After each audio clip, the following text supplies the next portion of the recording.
Astrological point of view से रुद्र संवत्सर क्या है? रुद्रा एक नाम है, टोटल नाम कितने हैं? 60। अच्छा। हाँ, टोटल नेम है 60। 60 में से एक है रुद्रा, इसका मतलब 59 कुछ और है जी।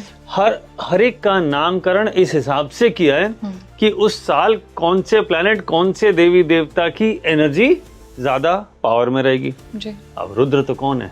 भोलेनाथ। भोलेनाथ का वो वाला रूप जिसमें वो अग्रेसिव है। राहु जब जब 11 नंबर राशि में आता है, परमाणु से रिलेटेड कुछ ना कुछ बड़ी घटनाएं जरूर होती हैं। अच्छा। ये तय है हर 18 साल में।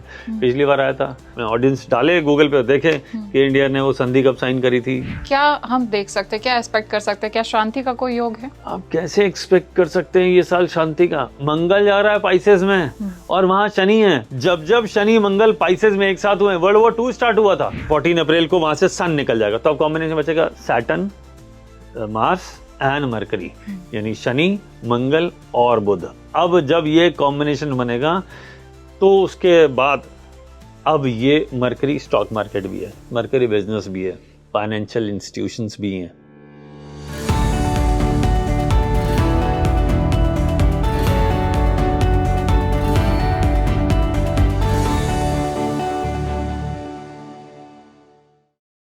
नमस्कार, बहुत बहुत स्वागत है आप सभी का। आप देख रहे हैं स्पीकिंग ट्री और मैं हूं आपके साथ माधवी।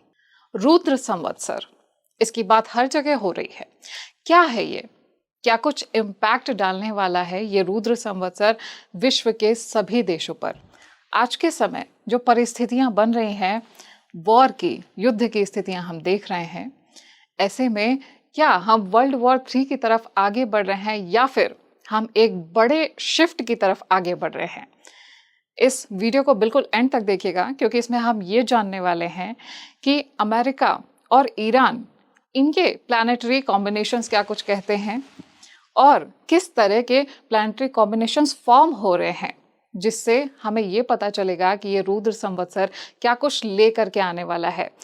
क्या पॉजिटिव है हमारे लिए, इसमें क्या नेगेटिव है, किसको लेकर के अलर्ट रहने की जरूरत है वैश्विक स्तर पर और भारत के स्तर पर, इन सभी बातों को हम जानने वाले हैं। सैटर्न, राहु और केतु, मरकरी, जुपिटर, इन सब की प्लेसमेंट्स क्या रहने वाली है, क्या कुछ बड़ा इम्पैक्ट दिखाएंगे ये हमें?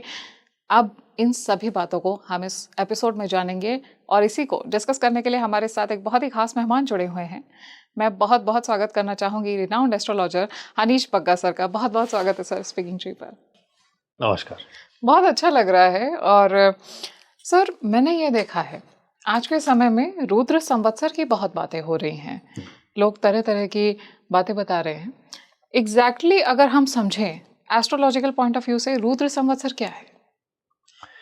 देखिए, संवत्सर कुछ और नहीं, एक साल का नाम है जी। टोटल। जैसे हमारे यहाँ जो अभी हम जिस सिस्टम को पूरी दुनिया फॉलो कर रही है, जॉर्जियन कैलेंडर को, जिसको 1 जनवरी से शुरू होता है, 31 दिसंबर तक चलता है, तो ये एक हमारे लिए एक साल है। वैसे हिंदू जो सिस्टम है उसमें हम लोग विक्रम संवत को या शक संवत को, इन दोनों में से किसी एक को ज़्यादा फॉलो करते हैं। प्राइमरीली विक्रम संवत को करते हैं। ये उस कैलेंडर का नाम है बेसिकली। एक विक्रम संवत एक फॉर्मेट है, एक फॉर्मूला है जिसके बेस पे ईयर तय होता है। और ये क्यों तय होता है? आपके त्योहार जानने के लिए, व्रत कौन से होंगे, कब पूजा होगी, कब दशहरा होगा, कब रक्षाबंधन होगी, कब जन्माष्टमी होगी, कब गणेश चतुर्थी होगी। तो एक कैलेंडर बनाना था बेसिकली। तो इन्होंने एक कैलेंडर बनाया, टाइम कैलकुलेटर है। कैलेंडर कुछ भी नहीं है, जैसे हमारी घड़ी है वैसे कैलेंडर है, टाइम कैलकुलेटर है। अच्छा, ये बनाने में इन्होंने, क्योंकि हमारा जो हिंदू सिस्टम है वो बहुत ज़्यादा रिच और ट्रेडिशनल और वेदों को और इनको फॉलो करने वाला है, एस्ट्रोनॉमी को फॉलो करने वाला है। 27 नक्षत्र हम लोगों ने बात करी, 9 प्लैनेट हम लोगों ने बात करी, अर्थ गोल है हम लोगों ने बात करी, 14 तरह के लोक होते हैं जिसमें हम अर्थ वाले पर हैं, नीचे नागलोक वगैरह हैं, ऊपर देवलोक हैं। इस तरह की बातें किसने करी? हमने करी। पूर्व जन्म, नेक्स्ट जन्म और उसके बाद अगला जन्म किसने बातें करी? हमने बातें करी। तो इसी तरीके से इन्होंने जो टाइम कैलकुलेटर निकाला वो निकाला, कैलेंडर सबके लिए था। इसमें जब इसको कैलकुलेट करते हैं तो इसको कैलकुलेट करने के लिए तिथि आते हैं, वार आता है, नक्षत्र आता है, योग आता है, करण आता है, जिसे पंचांग बोलते हैं। कैलकुलेटर बना। तो क्योंकि हमारा ये कैलकुलेटर इतना ज्यादा रिच था, तो इन्होंने जब इसमें फर्दर रिसर्च की, तो रिसर्च करके इसके इन्होंने एनर्जी के हिसाब से उसका नाम दे दिया। अब वो जो एक नाम है उसमें से रुद्रा एक नाम है, टोटल नाम कितने हैं? 60। अच्छा। हाँ, टोटल नेम है 60। 60 में से एक है रुद्र, इसका मतलब 59 कुछ और है जी। हर एक का नामकरण इस हिसाब से किया है कि उस साल कौन से प्लैनेट, कौन से देवी देवता की एनर्जी ज्यादा पावर में रहेगी जी। अब रुद्र तो कौन है? भोलेनाथ। भोलेनाथ का वो वाला रूप जिसमें वो अग्रेसिव है जी। भोलेनाथ के बहुत सारे रूप हैं। देखिए, आप देखिए, बहुत सारे लोग इसको हो सकता है अलग तरीके से समझें, लेकिन अगर आप साइंटिफिक या लॉजिकल से देखें तो जब भोलेनाथ अपने सिंहासन पे बैठे हैं, यहाँ पे चंद्रमा है, तो वो क्या कहलाए? भोलेनाथ चंद्रमा कहलाए। ठीक है। जब वो भक्ति में गए तो वो हनुमान कहलाए। जब वो डिजास्टर करने गए तो वो रुद्र या भैरव कहलाए। तो जब वो खड़े होते हैं तो भैरव बन जाते हैं ना। भैरव का काम तो डिस्ट्रक्शन है। तो ये जो रुद्र वाला पार्ट है, ये वो वाला ऑन है। तो इसका मतलब ये मान लीजिए कि ये ओवरऑल ग्लोबल रीसेट कर लीजिए, रीशिफ्ट कर लीजिए। जैसे हमारा एक सिस्टम है, जैसे हमारा मान लो लैपटॉप है, कंप्यूटर है, हैंग हो जाता है, मोबाइल है, हैंग हो जाता है, हम क्या करते हैं? उसको रीस्टार्ट। तो ये एक तरह का रीस्टार्ट है, लेकिन रीस्टार्ट करने से पहले सफाई होती है। और वो सफाई मीन्स क्लीनिंग। क्लीनिंग मीन्स कचरा बाहर निकालो, नेगेटिव चीजों को बाहर निकालो। तो एक बार तो डिजास्टर होता ही है, एक बार तो डिस्ट्रक्शन होता है। जैसे आप अपना पुराना घर तोड़ के नया घर बनवाते हैं तो देखते हैं यार ये वाली दीवार ठीक नहीं है, तोड़ दे, इसको निकाल दो, दोबारा प्लास्टर कर दो, नया पेंट कर दो, फिर नया होगा ना। तो उससे पहले जब वो टूटता है तो थोड़ा तकलीफ होता है, घर बनवाया था इतना, ये इसको यहाँ तोड़ना पड़ा, इसको यहाँ रिपेयर करना पड़ा। ठीक है ना। तो ये वो वाला साल है, तोड़ फोड़ और उसके बाद रिपेयर। फिर फाइनल जब ये साल खत्म हो जाएगा, अगला साल आएगा तो वो इससे बेटर होगा, उसमें आपको सारी चीजें नई नई नई दिखने वाली है। सर, ये रुद्र संवत्सर किस तरह से आज के समय में एक एनर्जी शिफ्ट की तरफ हमें लेके जा रहा है? हम ये भी देख रहे हैं विश्व में कि तनाव की स्थिति बनी हुई है देशों में, अलग अलग देशों में। वहाँ पे हम ईरान और अमेरिका के बीच में भी तनाव देख रहे हैं, रशिया यूक्रेन के बीच में भी तनाव देख रहे हैं। इसको किस तरह से वो अफेक्ट करेगा? देखिए, रुद्र आने से पहले उसका प्रीफेस सेट होता है। किसी भी चीज को आप देख लीजिए, जो हम लोग काम करते हैं, पहले एक नॉर्मल सेंस में समझाता हूँ। ये वाला साल खत्म होगा तो ये वाला साल जैसे खत्म हुआ तो उसने अपनी सारी जो भी, जैसे बैलेंस शीट होती है अपना, आप अपना पूरा सारी चीजें, एसेट्स, लायबिलिटीज, खर्चे, वो सबका एक टोटल लगा के कैरी फॉरवर्ड कर लेते हैं कि ये इस साल का एंडिंग, अगले साल का स्टार्टिंग, ऐसे ही होता है। जैसे आज का दिन खत्म होगा तो अगले दिन सुबह, जहां पे आज खत्म हुआ अगला दिन सुबह वहां से शुरू होगा। तो ये जो प्रोसेस है इसे बोलते हैं hand over take over. Corporate में इसको यही वर्ड यूज करते हैं, HOTO, hand over take over. तो पिछला वाला जो खत्म हुआ उसके बाद इसको जो मिला, तो इस जब भी अगला साल शुरू होता है उससे लगभग 30-40 दिन पहले, नॉर्मली इसका फॉर्मूला 43 डेज है जी। अच्छा, है ना।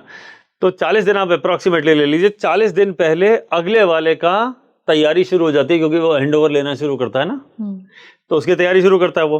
तो 43 डेज पहले वो अपनी तैयारी करना शुरू करता है और वो इधर लेता है हैंडओवर। तो उसने उस बीच में ये कॉन्फ्लिक्ट ऑन करा दिया।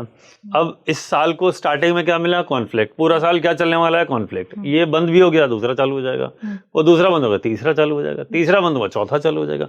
कॉन्फ्लिक्ट नहीं रुकना, झगड़े तो चलेंगे, इस साल तो वॉर रहेगी। तो ये प्राइमरीली तो ये पॉइंट है कि ये जो एनर्जीज हैं, ये एनर्जी एक्चुअली डिजास्ट्रस एनर्जी है। तो कहीं ना कहीं कुछ ना कुछ तो चलेगा ही। यहाँ से बच गए, मान लो किसी वजह से वॉर थोड़े समय के लिए शांत होगी तो बीच में कोई नेचुरल डिजास्टर हो जाएगा। अच्छा, पूरा साल ऐसे जाने वाला है। अगले साल अप्रैल तक आप ये लेके चलिए, यही चलना है। किस तरह के प्लानिटरी कॉम्बिनेशंस बन रहे हैं सर इस समय? ग्रहों की क्या स्थिति है जिससे इस तरह की जो टेंशन्स हैं वो और ज़्यादा ट्रिगर हो रही हैं, बढ़ रही हैं? हमें दिख रहा है ये चीज़। देखिए, आज जब हम इसको वीडियो रिकॉर्ड कर रहे हैं तो इसको आज के डेट को रेफरेंस बना के बताता हूँ कि आज की डेट में राहु और मंगल दोनों 11 नंबर राशि में है। ठीक है। और सूर्य और शनि दोनों पाइसेस राशि में। ठीक है। तो राहु और मंगल ने ये पूरा वॉर स्टार्ट करवाया। ये एक खराब योग होता है। ठीक है। अब आप जैसे मैंने आपको शुरू में रेफरेंस दिया था लॉर्ड शिवा वाला, जब लॉर्ड शिवा भक्ति में गए तो वो हनुमान कहलाए, भगवान श्री राम की भक्ति में गए, है ना, तो वो मंगल है। और जब वो रुद्र रूप में डिजास्टर में आए तो वो उनका कनेक्शन राहु से आया, भैरव, और ये दोनों एक साथ हैं ट्रांजिट में। अब दूसरा देखिए, अगला कनेक्शन सूर्य को देखिए, सूर्य पाइसेस में है और शनि भी पाइसेस में। पाइसेस राशि बृहस्पति की, दोस्त है सूर्य, बृहस्पति का फ्रेंड है प्लैनेटरी अलाइनमेंट के हिसाब से सूर्य, लेकिन क्योंकि शनि पाइसेस राशि में न्यायाधीश बन जाता है, हाँ। शनि पाइसेस राशि में न्यायाधीश बन जाता है तो न्याय कर रहा है, तो ये जो वॉर चल रहा है ये न्याय के लिए चल रहा है। अच्छा, कि साहब हमारे साथ ऐसा किया। अब ईरान को ये फीलिंग आ रहा होगा ना कि इतने सालों से हमारे को ब्लॉक करके रखा है, हमारी इकोनॉमी को ब्लॉक करके रखा है, और अभी खेमनेई साहब को उन्होंने वॉर में वो चले ही गए। तो अब ये स्थिति देखिए क्या चल रहा है। तो अब ये जस्टिस यहाँ पे डोमिनेटिंग हो गया है, अब हमें न्याय चाहिए। तो ये शनि जब जब पाइसेस राशि में आता है सबसे पहले न्याय की बात करता है। अब वो न्याय खाली उधर ही नहीं है, सारी दुनिया में है, न्याय व्यवस्था में भी चेंजेस करवाएगा ये। जब शनि पाइसेस में रहेगा न्याय व्यवस्था में भी चेंजेस कराएगा, नए कायदे कानून बनवाएगा, पुराने को हटाएगा। ये वो साल है। रुद्र यानी किलिंग, यानी सेटलिंग, और पाइसेस राशि का शनि क्या कहेगा, इसका कनेक्शन आ गया ना कि वो पुराने जो कायदे कानून है जो ठीक नहीं है उसको हटाइए, नए रूल लगाइए, पहले वाले ओल्ड सिस्टम के आप चला रहे हैं। ये बात खाली इंडिया के लिए नहीं है, वर्ल्ड वाइड है, क्योंकि शनि तो खाली इंडिया के लिए नहीं है ना, पूरी दुनिया के लिए है। तो सारे प्लैनेट, पुराने लॉज अबॉलिश हो जाएंगे, पुराने लॉज हटते जाएंगे, पुराने लॉज इररिलेवेंट दिखने लगेंगे और नए रूल्स, नए लॉज लाने पड़ेंगे। ये शनि करवाएगा, पाइसेस का शनि है। पाइसेस राशि अदालत, अदालत में जज कौन होता है, शनि, तो इसलिए शनि पाइसेस का वो हो गया। राहु 11 नंबर राशि में, अब आप देखिए वो भी रहने वाला है 2026 के एंड तक, नवंबर एंड तक रहेगा, दिसंबर फर्स्ट वीक में शायद जा रहा है जी, 18 महीने के लिए आता है। साइन नंबर 11 का राहु कुछ नेगेटिविटी देता है, कुछ पॉजिटिविटी देता है। करियर के लिए it this the worst one, इससे खराब करियर के लिए राहु का प्लेसमेंट हो ही नहीं सकता। और मैं आपके मेरे करियर की बात नहीं कर रहा हूँ, मैं वर्ल्ड वाइड करियर की बात कर रहा हूँ। मैं पिछले लगभग 1 साल से अलग अलग बहुत सारी जगह मैंने अपने चैनल पे भी काफी डिस्कशन किया इस बारे में कि राहु का 11 नंबर राशि में आना और ले ऑफ शुरू हो जाना, अच्छा, ये रूल है। तो ये वर्ल्ड वाइड देखने को मिलेगा। आप देख लीजिए 8-10 महीने से क्या चल रहा है, और अभी तो कुछ नहीं हुआ, अभी तो गेम तो अब ऑन हुआ है जनवरी से, क्योंकि शनि ने अपना नक्षत्र बदला और अभी राहु भी शतभिषा में आ गए, अपने नक्षत्र में आ गए। और अगर कोई नुकसान करने वाला, डिजास्टर देने वाला अपने घर में आ जाए तो इसका मतलब उसकी पावर बढ़ गई, इसका मतलब वो नुकसान ज्यादा देगा। तो राहु षटभिषा में है तो इसका मतलब है कि 11 नंबर राशि शनि की, हाँ, ये उसका फॉलोअर जी, और नक्षत्र शतभिषा खुद का, हाँ। तो मैं शनि का, जैसे मान लो राहु है तो राहु कह रहा है साहब मैं आपका फॉलोअर हूँ, हाँ, मुझे काम करने दो, और अपने घर में भी आ गया तो मेरी पावर डबल हो गई। तो आप समझ गए, तो ये हुआ राहु। अब 11 नंबर राशि में जब राहु रहेगा तो 11 नंबर राशि किस लिए होती है, इनकम की। तो सारी समस्या क्या आएगी, इनकम की, यानी लोगों की नौकरी, बिजनेस में दिक्कत। अब जब इस तरह का स्थिति होगा, आप देखिए बहुत सारे लोगों को ऑलरेडी पिछले 8-10 महीने में हम सुन ही रहे हैं, लेकिन राहु 11 नंबर राशि में इन्वेंशन भी देता है। अच्छा, हाँ, नई तरह के रिसर्च, नई तरह का इन्वेंशन। जब पिछली बार आया था तो ये सोशल मीडिया शुरू हुआ था, यूट्यूब जैसी ये कंपनी रजिस्टर हुई थी 18 साल पहले जी। और इंटरनेट, आपको ध्यान हो तो 2007-8 के आसपास आया था ये। उस वक्त इंटरनेट में पहली बार वायरलेस आया था, हाँ, वायरलेस आया था और सोशल मीडिया ऑन हुआ था। तो वहां से बढ़ते बढ़ते बढ़ते बढ़ते आज हम 18 साल बाद वापस यहाँ आए हैं। अब यहाँ पे आके क्या कर रहे हैं, नेक्स्ट शिफ्ट। अब नेक्स्ट शिफ्ट क्या कर रहा है, अब हम जा रहे हैं एआई की तरफ। राहु क्या है, वर्चुअल जी, माया है, हाँ। तो एआई क्या है, माया ही तो है। फिजिकली प्रेजेंट नहीं, आपका वीडियो बना के रिलीज कर दिया साहब। आजकल आप देखिए बहुत सारे एआई से बहुत सारे वीडियोस बनाए जा रहे हैं, सिर्फ वॉइस भी उसमें डाल देते हैं, वीडियो भी डाल देते हैं। Creativity is next level now जी। तो ये राहु की देन है। तो राहु वॉर की टेंशंस, ऐसी टेंशंस भी एस्केलेट कर रहा है, नेगेटिविटी भी एस्केलेट करता हुआ देखा जा रहा है इसके साथ साथ, लेकिन टेक्नोलॉजिकल एडवांसमेंट भी दे रहा है डेफिनेटली। दूसरा, राहु जब जब 11 नंबर राशि में आता है, परमाणु से रिलेटेड हाँ। कुछ ना कुछ बड़ी घटनाएं जरूर होती हैं। अच्छा, ये तय है हर 18 साल में। पिछली बार आया था उससे पिछली बार आया था तो कुछ ना कुछ हुआ। इस बार आप अपने ऑडियंस डाले गूगल पे, देखें कि इंडिया ने वो संधि कब साइन करी थी। उससे पहले वो देखें कि परमाणु प्लांट्स जो लगने वाले हैं वर्ल्ड वाइड वो कब कब लगे, राहु का रोल दिखेगा। 11 नंबर राशि का ही दिखेगा। अभी फिर क्या चल रहा है, लड़ाई की वजह क्या है, परमाणु।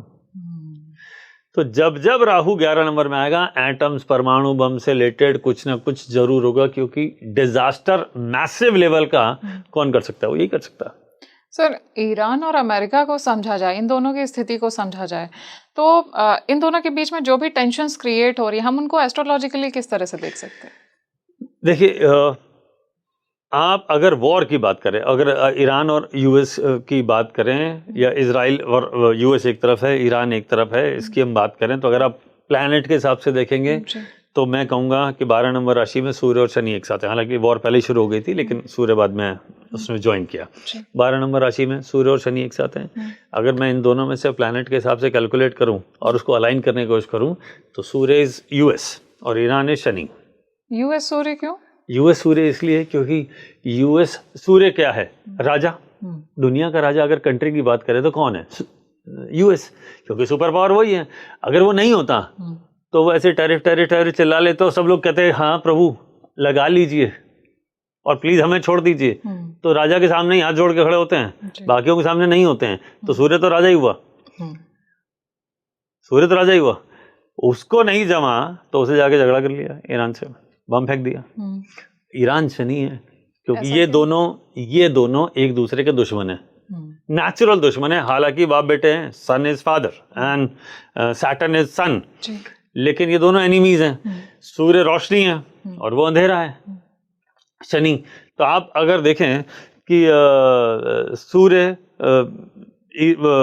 यूएस है, वो सारे सैंक्शंस लगा रहा है, वही अटैक कर रहा है, और सैटर्न क्या है, वो रिटेलिएट कर रहा है, है ना। तो ये दोनों, इनका झगड़ा हमेशा से ही रहा है। तो अगर आप आज की स्थिति में देखें, अगर मैं इसको प्लैनेट से अलाइन करना चाहूं तो मैं एक को सूर्य बोलूंगा, एक को शनि बोलूंगा। लेकिन आप देखिए, जब हम इसको वीडियो रिकॉर्ड कर रहे हैं आज की डेट में, यूएस इज इन ट्रबल, ये हम सबको पता है। Israel is in trouble, Iran थोड़ा पावर में आ रहा है। क्यों आ रहा है? क्योंकि 12 नंबर राशि का शनि है, न्यायाधीश अदालत में बैठा है, और तो शनि पावर में हो गया। जबकि पाइसेस राशि इज फ्रेंड ऑफ सन। कारण, क्योंकि उसका मालिक बृहस्पति, और बृहस्पति सूर्य का गुरु है, देवताओं के गुरु है ना, राजा का गुरु, और उसकी राशि। लेकिन सपोर्ट किसको कर रहा है? शनि को, क्योंकि वो अदालत भी है, और उसका देवता शनि है, जज साहब। तो इसलिए चल रहा है। अब 2 अप्रैल आएगा, 2 अप्रैल आएगा, मार्स का ट्रांजिट हो जाएगा, मार्स राहु को छोड़ेगा और ये आगे बढ़ेगा। जैसे ही आगे बढ़ेगा तो पाइसेस में जाएगा, वहां सूर्य इसका इंतजार कर रहे हैं कि मार्स बाबा आप तो सेनापति हैं, आइए, राजा परेशानी में, बचाइए। अब मार्स वहां जाएगा तो राजा को बचाएगा, राजा को बचाएगा तो सैटर्न ट्रबल में आएगा, क्योंकि अभी इधर 2 हो गए। आप देखिए, पूरा चेस का गेम चल रहा है। तो ये सीज फायर को कैसे समझेंगे सर? अभी तो दोनों के बीच में सीज फायर हो गया। अभी सब टेम्परेरी है, सब टेम्परेरी है, कुछ नहीं है। ये साल सीज फायर का है ही नहीं। ये बंद हुआ, दूसरा शुरू हो गया, ये बंद हुआ, दूसरा शुरू हुआ, फिर वो बंद हुआ, चौथा शुरू हो गया। ये सब वही चलने वाला है, पूरे साल यही चलेगा। रुद्र है ये, और रुद्र मीन्स रीसेट। बोले मैं आपके किसी कायदे कानून को नहीं मानता, नए सिरे से बनाओ, ये वो रुद्र है। इसके पहले भी सर वर्ल्ड वॉर की, विश्व युद्ध की स्थितियां बनी हैं, लेकिन अंततः मैंने ये देखा है कि शांति ही स्थापित हुई है, शांति मेंटेन रही है, वर्ल्ड वॉर हुई नहीं है।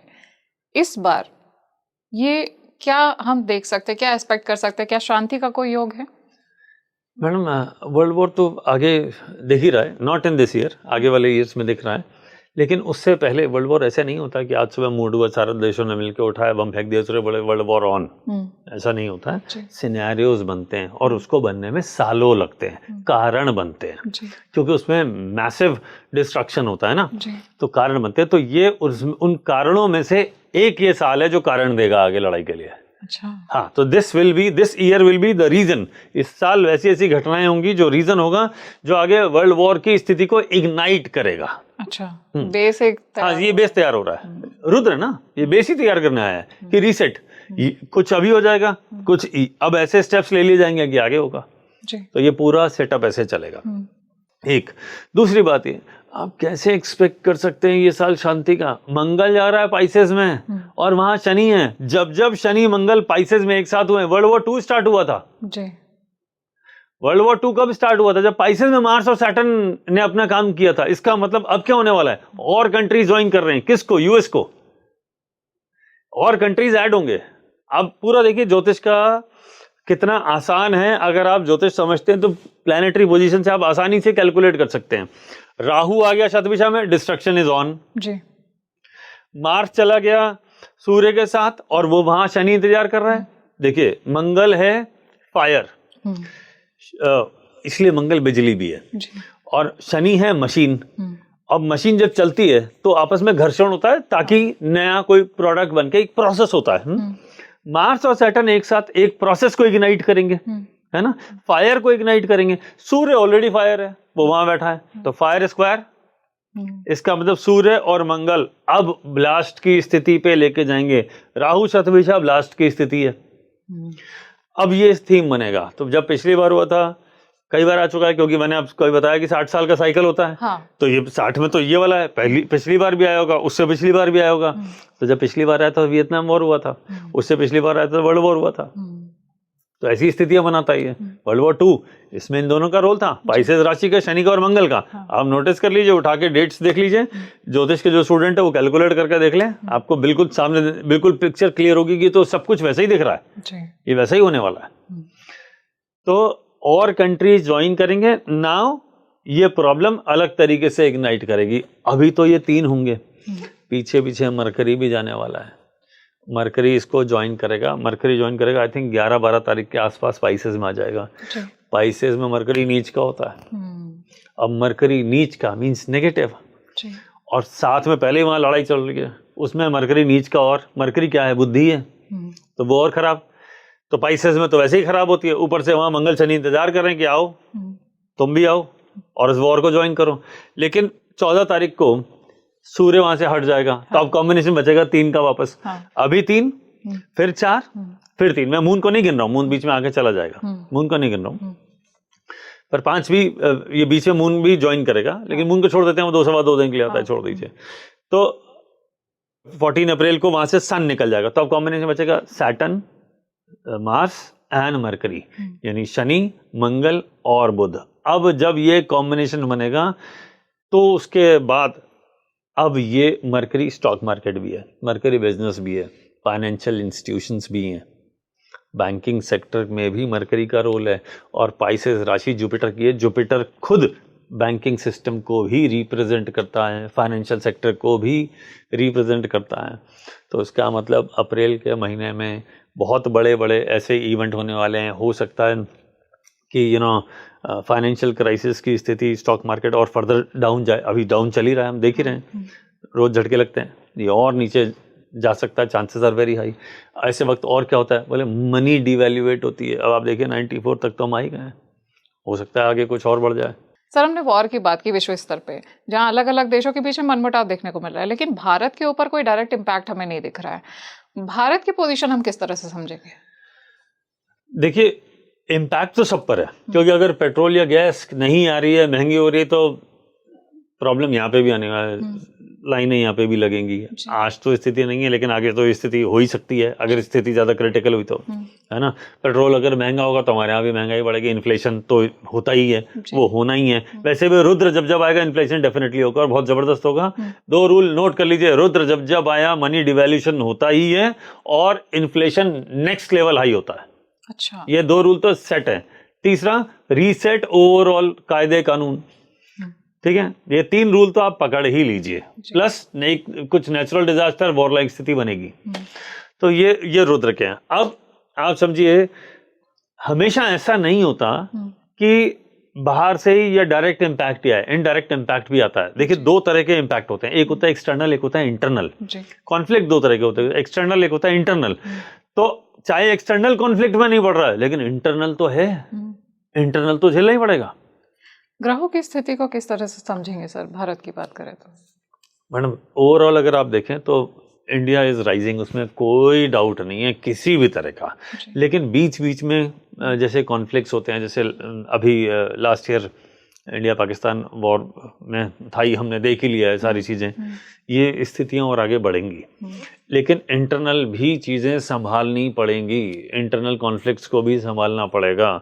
यहाँ पर भी प्रॉब्लम हो सकती है। और आप देखिएगा कि इस रुद्र में, और आप देखिए इस अप्रैल के महीने से ही इलेक्शन भी ऑन हो रहे हैं। जब आप इलेक्शन भी आपके ऑन हो जाएंगे, स्थिति ऐसी बनी हुई है, तो इसका मतलब इलेक्शन में कुछ ऐसी स्थितियां बन सकती हैं जहां थोड़ा सा अनरेस्ट ज़्यादा हो। अच्छा। हाँ, थोड़ा बहुत, वैसे तो अब इतना ज़्यादा आजकल नहीं होता है, पहले बहुत हुआ करता था, लेकिन ये अब और इस बार थोड़ा इग्नाइट होने के चांसेस हो सकते हैं।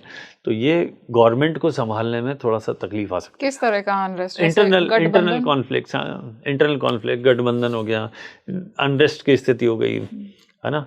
अब कुछ ऐसे स्टेटमेंट्स आ गए जो थोड़ा अग्रेशन की तरफ जा रहे हैं, तो इस तरह की चीज़ें हो सकती हैं, आग लगाने की घटनाएं, इस तरह की चीज़ें। शनि मंगल है ना, आप देख लीजिए, शनि मंगल है, अब ये तो रहना ही है।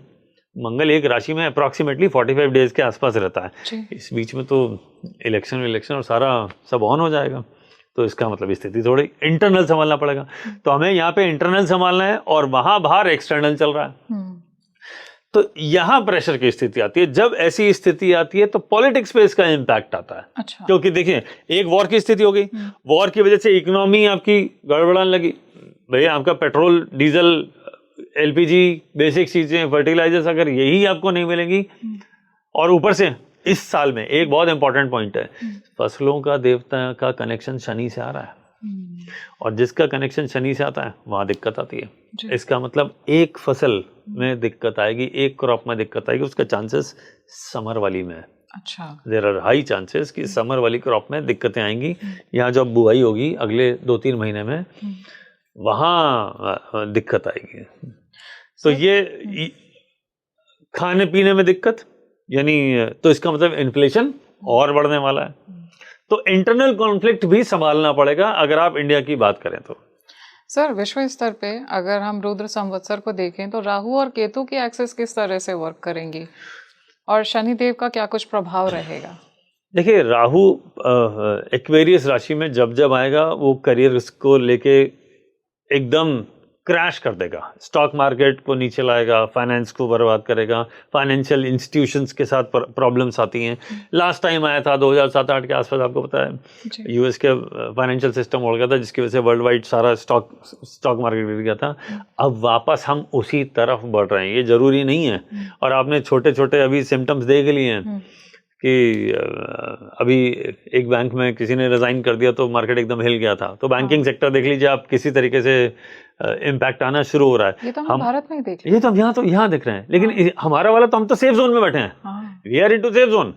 जो बाहर वाले हैं, जो यूएस के बैंक हैं, चाइना के बैंक और इस तरह के जो बड़े बैंक्स हैं, जो और उनके फाइनेंशियल इंस्टीट्यूशन है, जो स्टॉक मार्केट में बड़ी कंपनीज पैसे लगाती हैं, जो बड़े बड़े इंस्टीट्यूशन हैं, वहां प्रॉब्लम आएगी, जिसकी वजह से पूरा मार्केट स्लो डाउन की तरफ जाएगा, स्टॉक मार्केट नीचे जाएगा, थोड़ा सा अनरेस्ट होगा, ऊपर से इन्फ्लेशन बढ़ेगा।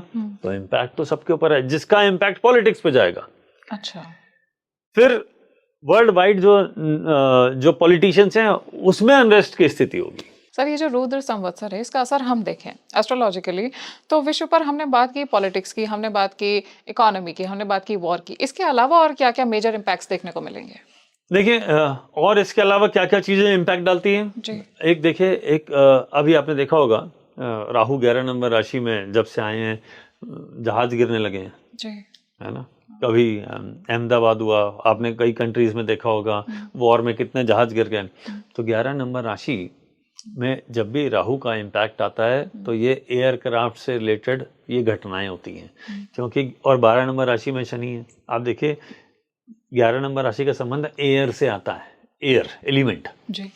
पाइसेस राशि आकाश तत्व आती है, ठीक है।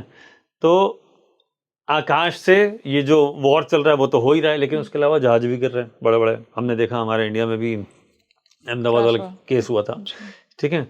तो ये जब तक राहु यहाँ रहेगा ये चीजें रहेंगी और गिरेंगे अभी। अच्छा। हाँ, अब खाली आकाश में जहाज ही नहीं उड़ते हैं, बादल भी होते हैं। तो नहीं, वेदर से भी रिलेटेड अनइवन वेदर सिचुएशन होगी, एक्सट्रीम होगा, या तो बहुत ज्यादा हो जाएगा, पानी कहीं में बहुत ज्यादा बढ़ जाएगा, कहीं बिल्कुल कम हो जाएगा। आप कहेंगे कि हमारे यहाँ, हमारे देश में तो कुछ एरियाज ऐसे हैं जहाँ पे हर साल बाढ़ आती ही आती है, तो अब इसमें क्या नया है। लेकिन कुछ जगह सूखा पड़ता ही है, जैसे राजस्थान है, थोड़ा बारिश के मामले में थोड़ा सा वहाँ पे कम ही रहता है। लेकिन इस बार का जो सीन है, जिस तरह जो बन रहा है, वो ये है, बारिश होगी थोड़ा सा लेट। अच्छा। हाँ, सावन जाने के बाद बारिश ज़्यादा आएगी, इसका मतलब वेदर डिलेड है, कंडीशन डिलेड हो सकती हैं। हालांकि बीच में अभी जैसे हमने लास्ट ईयर देखा था कि गर्मियों के मौसम में बीच बीच में बारिश हो जाती थी, बीच में कुछ एकदम आपको राहत मिल जाती थी गर्मियों से, वो इस बार भी होने वाला है। इसका कारण यही, राहु 11 नंबर, शनि 12 नंबर। तो लास्ट टाइम भी वही था, इस टाइम भी वही है, तो वो थोड़ा सा कंटिन्यू करेगा, बीच बीच में ऐसा स्थिति आएगी। दूसरा, जब ये स्थिति आती है, और नेचुरल डिजास्टर की बात करूं तो अर्थक्वेक प्रोमिनेंट होते हैं रुद्र में, क्योंकि नेचुरल डिजास्टर है ना, रुद्र धरती को भी तो हिलाएंगे, तो वो भी तो इम्पैक्ट आएगा। तो मेजर बड़े अर्थक्वेक ऐसे वक्त ही आते हैं। वॉल्केनोज होते हैं जो सो रहे हैं, अचानक वॉल्केनो कोई ब्लास्ट वगैरह हो गया, इस तरह की घटनाएं होती हैं। तो ये ओवरऑल नेचुरल चीज़ों के लिए, वेदर और ये सारी चीज़ें, इसके लिए भी Rudra is not a good year. तो मतलब नेचुरल कैलामिटीज देखा जाए तो वैश्विक स्तर पे नेचुरल कैलामिटीज इस बार ज़्यादा आएंगे। डेफिनेटली। सर, हमने बात की एयर क्रैश होगा, प्लेन क्रैशेस होंगे, हमने देखे भी हैं ऐसा होते हुए। तो ग्लोबली अगर देखा जाए, लोगों को क्या ज़्यादा अवेयर रहने की ज़रूरत है, या ऐसे एक्सीडेंट्स सिर्फ कुछ होंगे? मैडम, आप एयर ट्रैवल की बात करें तो वो तो सेफेस्ट होता ही है जी। अब वंस इन अ वाइल कोई एक जहाज की ऐसी घटना हो गई, जैसे अहमदाबाद है, तो अब हमारे को बहुत सालों याद रहने वाला है, क्योंकि ये रेयर इवेंट है, इसलिए याद रहता है। जो अगर रोज ही गिर रहा होता तो शायद हम इग्नोर कर देते, तो ऐसा नहीं होता है। लेकिन हाँ, जहाज तो गिरेंगे। अब वो ये तो जरूरी नहीं है ना कि सारे पैसेंजर वाले जहाज गिरेंगे।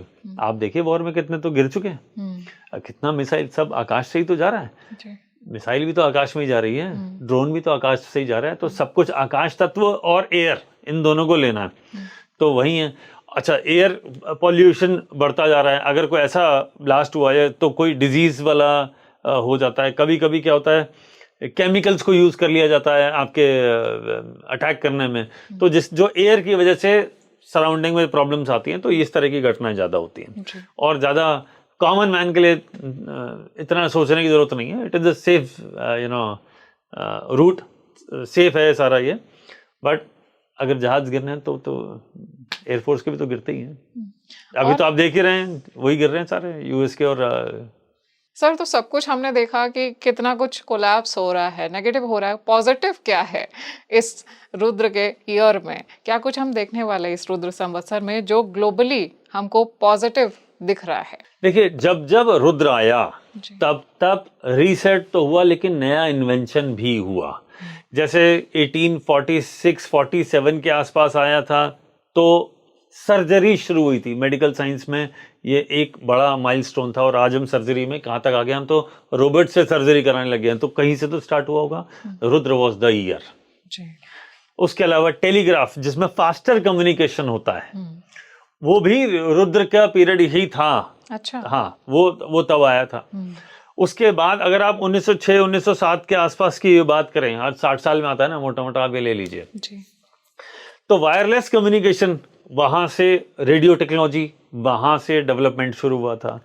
उसके अलावा आप बात करें, हमने नेपच्यून की खोज करी थी आकाश में, वो भी 18 सेंचुरी में 46-47 के आसपास पहली बार नेपच्यून की बात हुई थी, जो 12 प्लैनेट्स में से एक है। हम जैसे 9 प्लैनेट की बात करते हैं, नेपच्यून को, प्लूटो को और यूरेनस को ऐड करो तो टोटल 12 प्लैनेट होते हैं। 9 मेन होते हैं, 3 एक्सटर्नल प्लैनेट होते हैं। तो वो भी इसी रुद्र में हुआ था, यानी आकाश से रिलेटेड कनेक्शन तो आना ही है।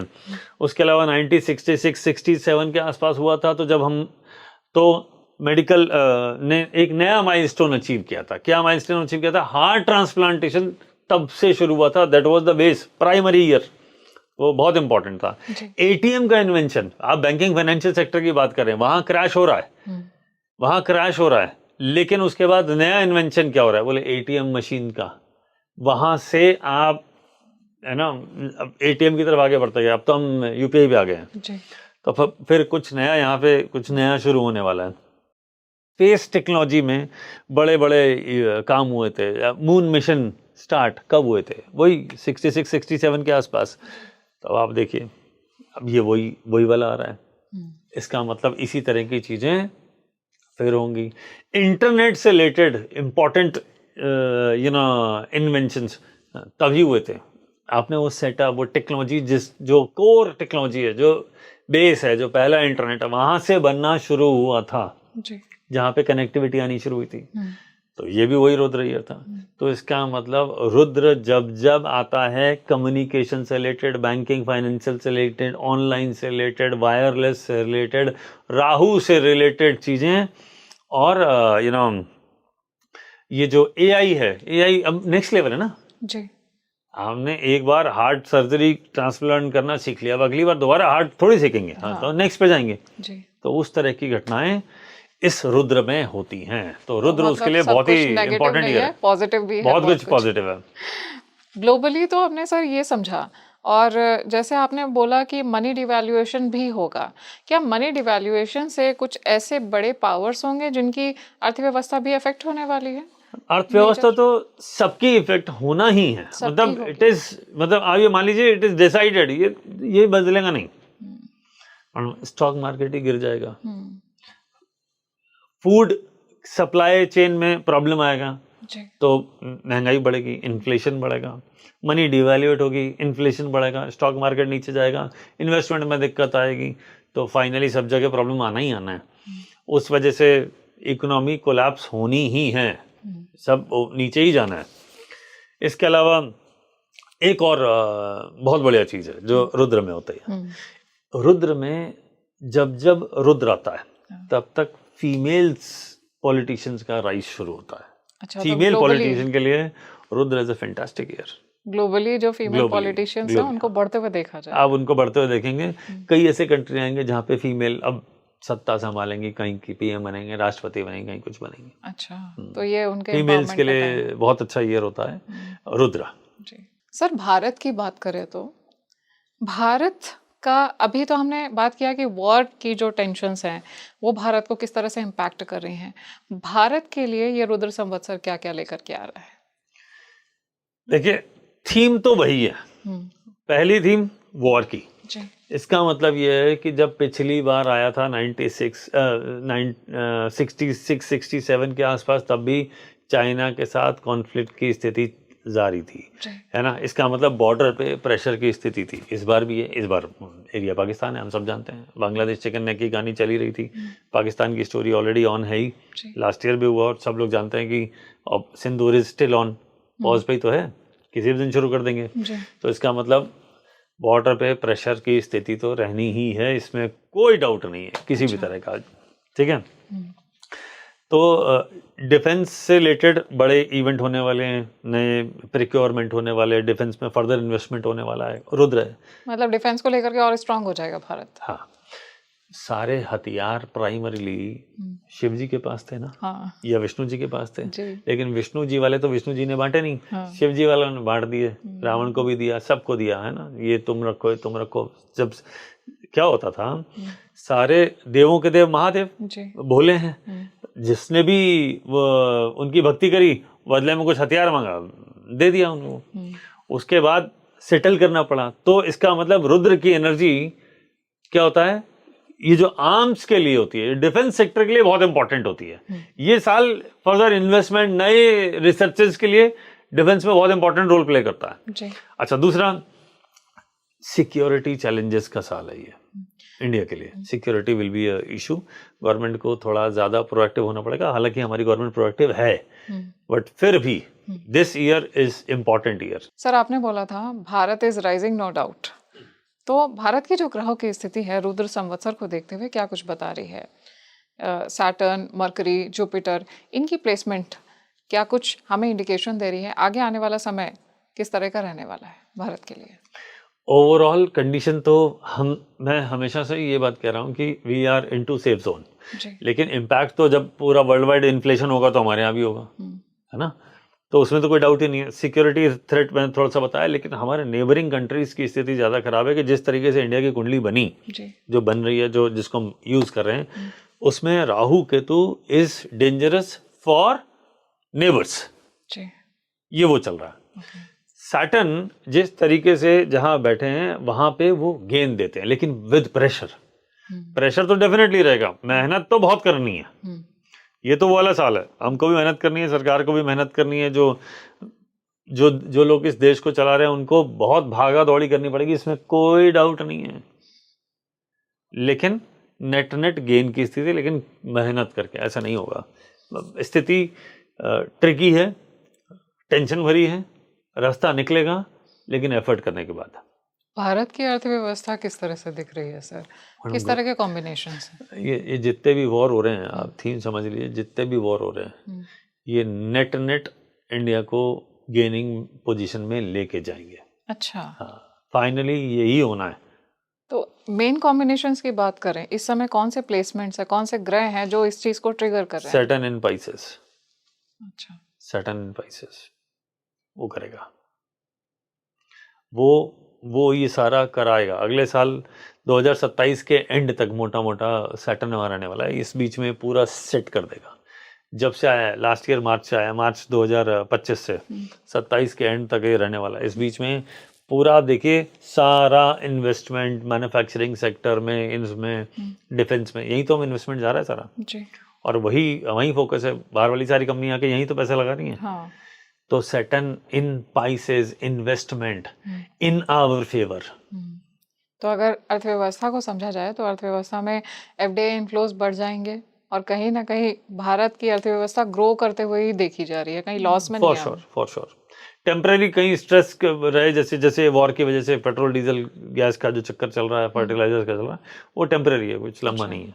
कितने से कितने समय तक के लिए इंसान को? मैडम आप ये लगा लीजिए कि वैसे तो जैसे ही जुपिटर 4 नंबर राशि में जाएगा तो ओवरऑल थोड़ा सा स्थिति बेटर कर देता है, क्योंकि जुपिटर जब भी अच्छा प्लेसमेंट में होगा, पावर में आएगा, ओवरऑल शांति की तरफ लेके जाता है, विच इज कमिंग ऑन एक जून के बाद 2 जून से 1-2 जून के बीच में ये शिफ्ट हो रहा है। That is a good time, उसके बाद चीजें बेटर होंगी।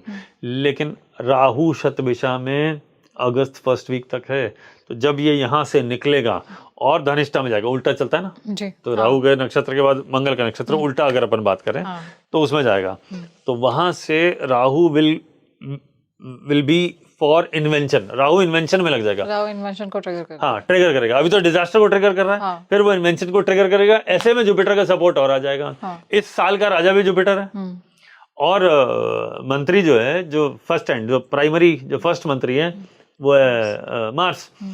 तो जुपिटर का पावर में आएगा 1 जून के बाद। तो ग्रोथ कब से आएगी? 1 जून के बाद जी।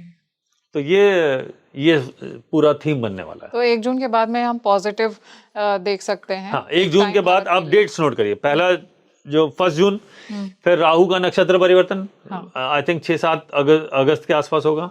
फिर उसके बाद जब राहु का राशि परिवर्तन हो जाएगा, वो होगा फर्स्ट वीक ऑफ दिसंबर में, राहु केतु का राशि परिवर्तन हो जाएगा।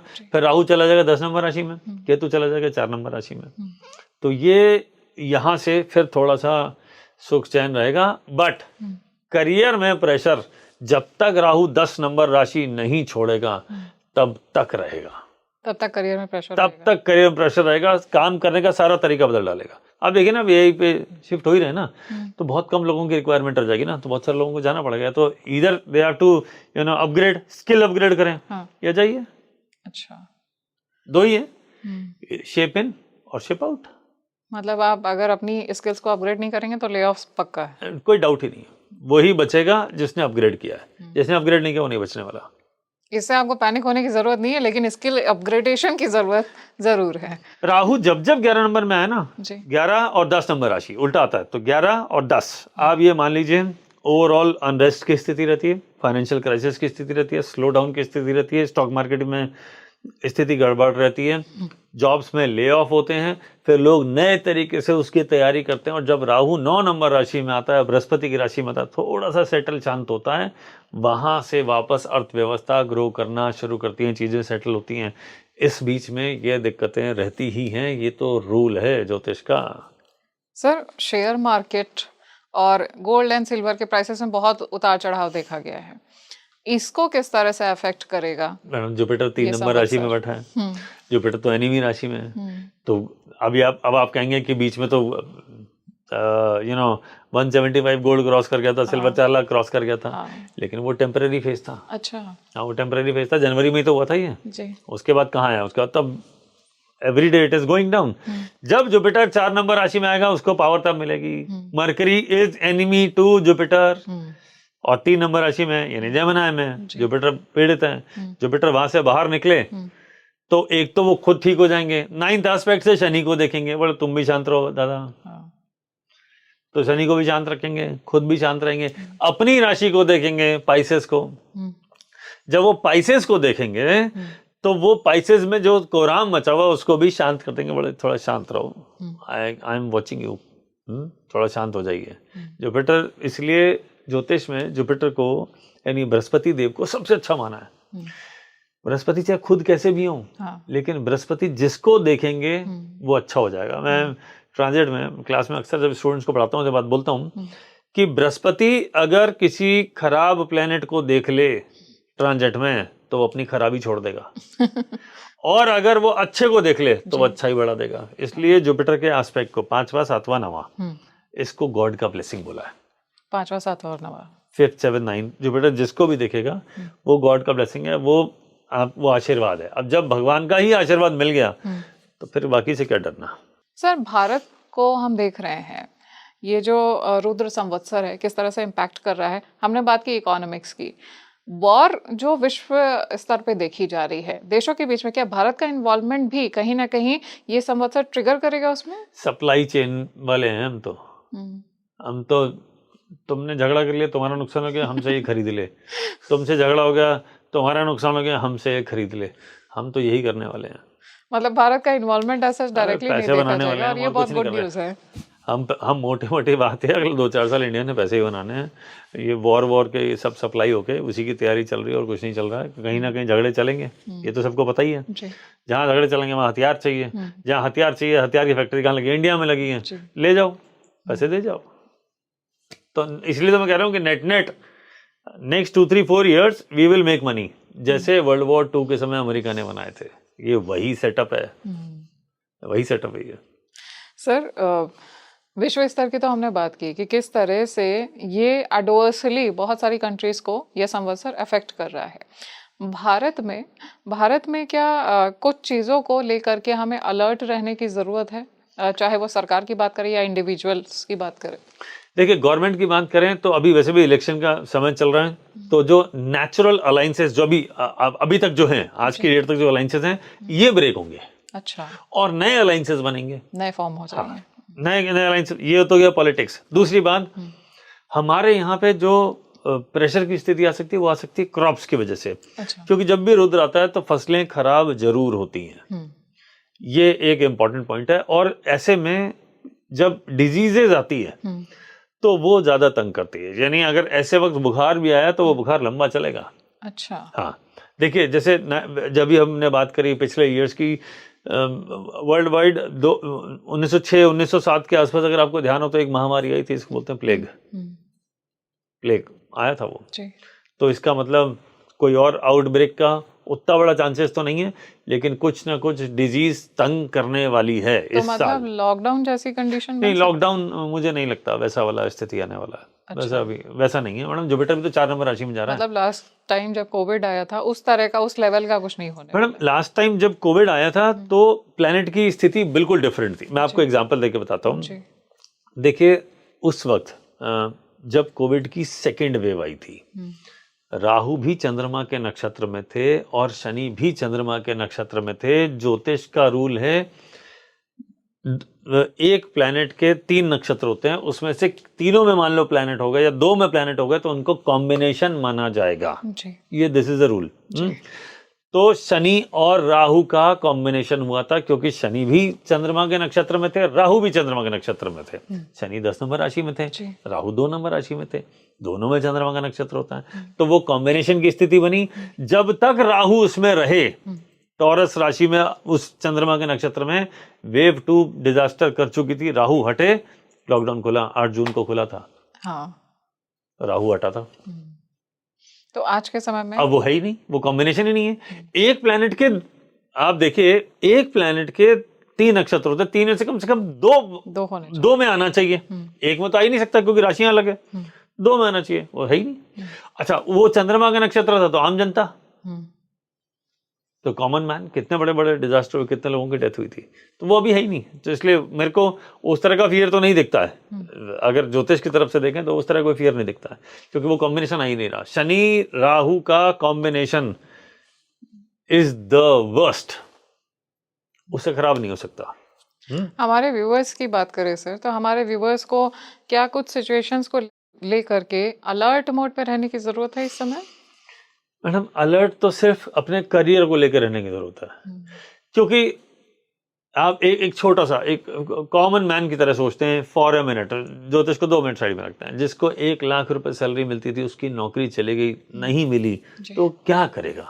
कॉम्प्रोमाइज, बोले जी मेरे को तो 80,000 वाली नौकरी में कर लूंगा। अगर 1 लाख वाला आदमी 80,000 में मिला, तो 80,000 दे के वो 1 लाख वाला आदमी रखेगा ना? नहीं। तो इसका मतलब 80 वाले की तो नौकरी गई, 80 वाले की गई तो वो 60 में जाने वाला है। एक एग्जाम्पल ले लेते हैं, तो 60 वाला रिस्क में है। तो इसका मतलब जब जब ऐसी स्थिति आती है, लोगों को अपनी सैलरी कट लेनी पड़ती है। इसके लिए तैयार रहना चाहिए, या इसके लिए अपग्रेड कर लो, ये जैसा आपने कहा था, या स्किल अपग्रेड कर लो। तो आप स्किल अपग्रेड कर लीजिए, यू आर सेफ। नहीं तो कॉम्प्रोमाइज करने पड़ेंगे। आप देख लीजिए 2007-8 में क्या हुआ था, बहुत सारा वर्ल्ड वाइड स्थिति खराब हुई थी, मंदी की स्थिति आई थी, लोगों के पास नौकरी नहीं थी, 6-6, 7-7, 8-8 महीना, 10-10 महीना जॉब नहीं थी। उसके बाद उन्होंने कम, जब आपके जॉब में ब्रेक आता है तो आपको कम से शुरू करना पड़ता है। तो वही वाली स्थिति वापस बन रही है। ईदर अपग्रेड यानी शेप इन और लीव शिप आउट। ये इंग्लिश में कोट है, shape in ship out, corporate में अक्सर बोली जाती है। जी सर, राहु केतु और जुपिटर और सैटर्न, इनके कॉम्बिनेशंस की बात करें भारत को लेकर के, क्या ये कुछ पॉजिटिव और कुछ हमें दिखाने वाले हैं इस साल में? जुपिटर 4 नंबर राशि में जब जब जाता है, हमारे को तो फायदा ही देता है। इंडिया को तो कोई, मेरे हिसाब से कोई ज्यादा चिंता की हम लोगों के लिए नहीं है। हम लोगों को तो तैयारी करनी है आगे दुनिया को सप्लाई देने के लिए। मस्त रहिए बस। और दूसरा, हमको ये ध्यान रखना है, वेदर कंडीशन ठीक नहीं होगी तो थोड़ा सा महंगाई बढ़ेगी। चिंता ना करें, हो जाएगा एड्रेस। कोई ऐसे कोई आफत नहीं है। बीच बीच में लोग कहने लगते हैं पेट्रोल 200 रुपये हो जाएगा, कुछ नहीं हो रहा। मैं तो खुद बोलता हूँ कुछ नहीं होने वाला ऐसा। पॉजिटिव और क्या क्या होने वाला है मैडम? आप ये देखिए, जब जब ऐसी स्थिति आती है ना, तो पॉजिटिव तो सबसे पहले तो नुकसान ही होता है, लेकिन वहां से जो गिरने के बाद जो जब ये राइज शुरू होता है, तो ये एक बेस बनाता है। पहले ये बेस बनाने का टाइम है। इसके बाद नेक्स्ट 8 ईयर्स 9 ईयर्स आप ये लेके चलिए कि ये ग्रोथ की तरफ ही बढ़ना है। अच्छा, आप छोटा सा एग्जांपल मैं देता हूँ। 2007-8 के अंदर स्टॉक मार्केट बुरी तरह से गिरा था जी। प्रॉपर्टी के रेट गिर गए थे। फिर धीरे धीरे करके 2-3 साल ये स्थिति रही। पहले लोगों ने जॉब सेटल करी, फिर प्रॉपर्टी के रेट बढ़ना शुरू हुए। 2012-13 के बाद वो राइज होना शुरू हुआ। और आप देखिए पिछले 1 साल पहले तक किस लेवल का राइज था ना, 2 टाइम्स 3 टाइम्स तक रेट चले गए, है ना, क्योंकि लोगों के पास पैसे थे तो उन्होंने खरीद लिया। तो अभी वापस रीसेट, अब वापस एक बेस बनेगा, फिर वहां से वापस राइज शुरू होगा। तो पहले करियर, फिर प्रॉपर्टी एंड अदर इन्वेस्टमेंट्स। तो भारत के लिए कुल मिलाकर के ये बहुत ही पॉजिटिव रहने वाला है संवत्सर। Thank you so much sir for joining us today. बहुत अच्छा लगा, आपने इतने बिजी स्केड्यूल से इतना टाइम निकाला हमारे लिए और इतना कुछ बताया। ये रुद्र संवत्सर हमारे लिए क्या कुछ लेकर के आ रहा है ग्लोबली और भारत के स्तर पर, आज आपने इसको जिस तरह से समझाया, आई एम श्योर जितना कुछ मुझे नया जानने को मिला है, मेरी ऑडियंस भी उतना ही एनलाइटेंड फील कर रही होगी और बहुत कुछ नया जानने को मिला होगा। धन्यवाद, आभार, बहुत अच्छा लगा। Thank you sir. रुद्र संवत्सर किस तरह से इम्पैक्ट डाल रहा है ग्लोबली, अलग अलग विश्व में जो देश हैं उनकी स्थिति क्या कुछ होगी, आज हमने इस पॉडकास्ट पे इस बात को जाना है। इसके साथ साथ हमने ये भी जाना है कि भारत को लेकर के रुद्र संवत्सर क्या कुछ बड़े बदलाव लेकर के आ रहा है। अगर आपका कोई क्वेश्चन है जो आप चाहते हैं हम हनीश भगत सर से आगे के एपिसोड्स में लें, तो अपने नाम के साथ में और आप विश्व के जिस कोने से इस एपिसोड को देख रहे हैं उसके साथ में कमेंट सेक्शन में ज़रूर मेंशन करिए। हम आगे आने वाले एपिसोड्स में उन क्वेश्चंस को सर के साथ बिल्कुल डिस्कस करेंगे। इस वीडियो को ज़्यादा से ज़्यादा लाइक शेयर सब्सक्राइब करिए और मुझे ये भी बताइए कि क्या जो कुछ भी कॉम्बिनेशन सर ने बताए थे, आपने उनको स्टडी किया है, क्या कुछ आपका एनालिसिस है, मुझे ये ज़रूर बताइएगा। इस वीडियो को ज़्यादा से ज़्यादा लाइक शेयर सब्सक्राइब करिए, खुद भी देखिए, अपने परिवार वालों को भी दिखाइए। खुश रहिए, मुस्कुराते रहिए। आज के लिए मुझे दीजिए इजाज़त। नमस्कार।